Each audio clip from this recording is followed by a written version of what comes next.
So I found the site. Open it up, validator.w3.org. This is where you're going to validate your HTML markup code. Validate means just make sure that everything is correct, that you don't have any errors, that a browser will recognize it and be able to work with it.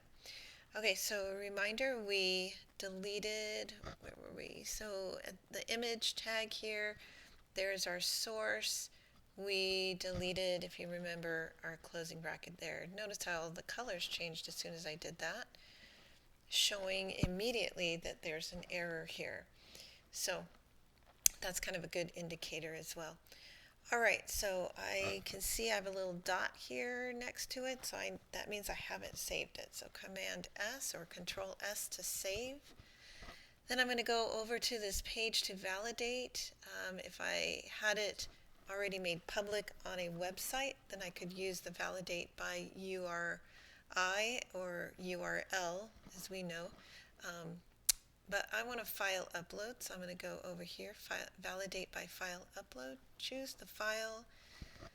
There is my HTML file right there. I'm going to open it up and I'm going to check it.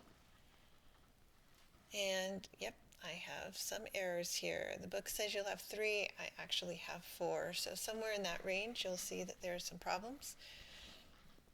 Also, it says to go to the CSS and delete the semicolon there.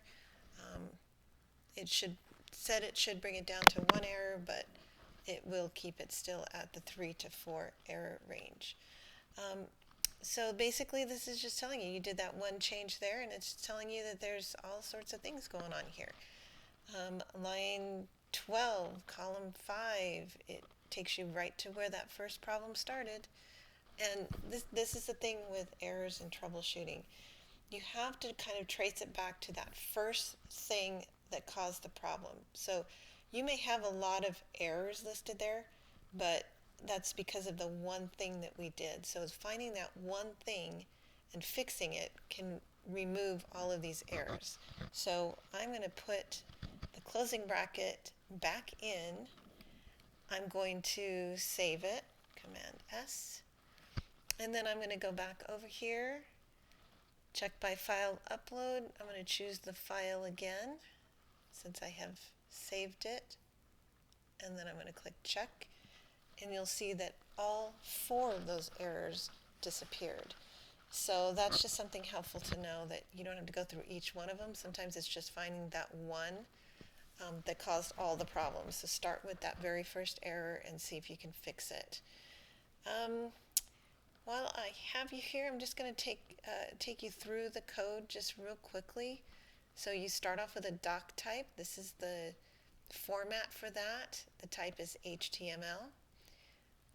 Then we have our opening HTML tag, our closing HTML right here. So everything is wrapped up within those tags. Then we have our opening, closing head tags, where we have some information in there to make the web page work. And then inside our opening body and closing body tags is where all the information is that's going to show up on the web page itself. So I'm going to click the live preview so we can see what the page looks like. See if it'll pop up here. There we go. Okay.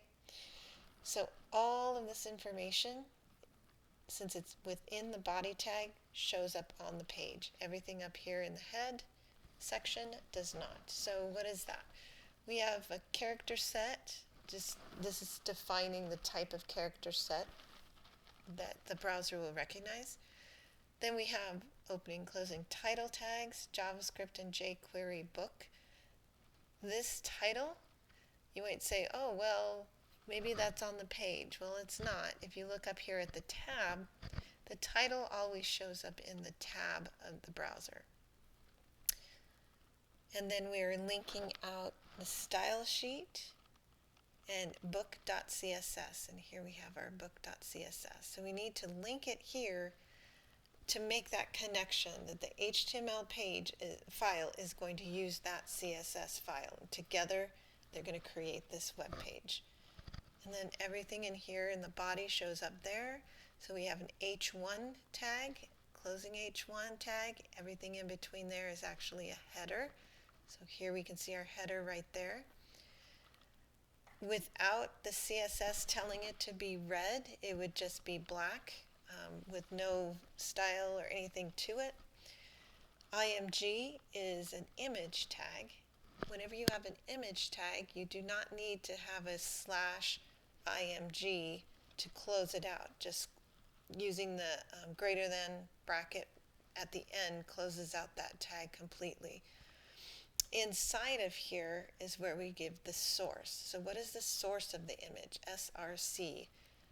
Well, that's equal. That means we're assigning it a location where it can go find that. And if you remember correctly, inside our folder, we had the image itself I pointed out at the beginning. So that's where it goes. It goes right into that folder.